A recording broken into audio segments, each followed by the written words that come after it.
பாகிஸ்தான் ராணுவமே இப்போ விற்பனைக்கு நம்ப முடியலல்ல. நாட்டையே வித்துட்டாங்க. இப்போ ராணுவத்தோட முதுகெலும்பையே அடகு வைக்கிறாங்க. இது உங்களுக்கும் நமக்கும் ஏன் முக்கியம்னு கவனிங்க. பாகிஸ்தான்ல பொருளாதார நிலைமை ரொம்ப மோசம். இப்போ அந்த நாட்டு ராணுவத்தோட வர்த்தக சாம்ராஜ்யமான பௌஜி ஃபவுண்டேஷன் பங்குகளை ஐக்கிய அரபு அமீரகத்திற்கு விற்க முடிவு பண்ணியிருக்காங்க.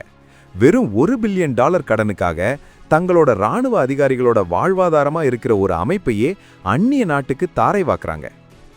ஏற்கனவே கராச்சி துறைமுகம், விமான நிலையங்கள்லாம் அமீரகத்து கைக்கு போயாச்சு. இப்போ ராணுவத்துக்குள்ளேயும் அவங்க கால் பதிச்சா அந்த நாட்டோட இறையாண்மை என்ன ஆகும்? இதுக்கு நடுவுல பங்களாதேஷ்ல இருக்கிற இந்தியாவுக்கு எதிரான சக்திகளை தூண்டிவிட்டு எல்லைகள்ல பதற்றத்தை உருவாக்கவும் பாகிஸ்தான் ராணுவம் பிளான் போடுது. சொந்த நாட்டின் செலவை கூட பார்க்க துப்பில்லாத ஒரு ராணுவம் இந்தியாவுக்கு எதிராக சதி பண்ணுவது ஒரு முட்டாள்தனமான கணக்கு. பாகிஸ்தான் ஏர்லைன்ஸோட நஷ்டத்தை ஈடுகட்ட ராணுவ சொட்டுக்களை விற்கிற கொடுமையை எங்கேயாவது பார்த்துருக்கீங்களா? கத்தார் மாதிரி நாடுகள் கூட இப்போ இவங்களை நம்பி காசு தரதில்ல. ஒரு நாட்டின் ராணுவத்தை இன்னொரு நாடு விலைக்கு வாங்கினா அதுக்கு பேரு ராணுவமா இல்ல வியாபாரமா? சீக்கிரமே பாகிஸ்தான் ஒரு முழுமையான பொம்மை நாடா மாறப்போகுது. பாகிஸ்தான் ராணுவத்தோட இந்த முடிவு சரிதானா? உங்க கருத்தை கமெண்ட்ல சொல்லுங்க. இந்த மாதிரி செய்திகளுக்கு உடனே சப்ஸ்கிரைப் பண்ணுங்க.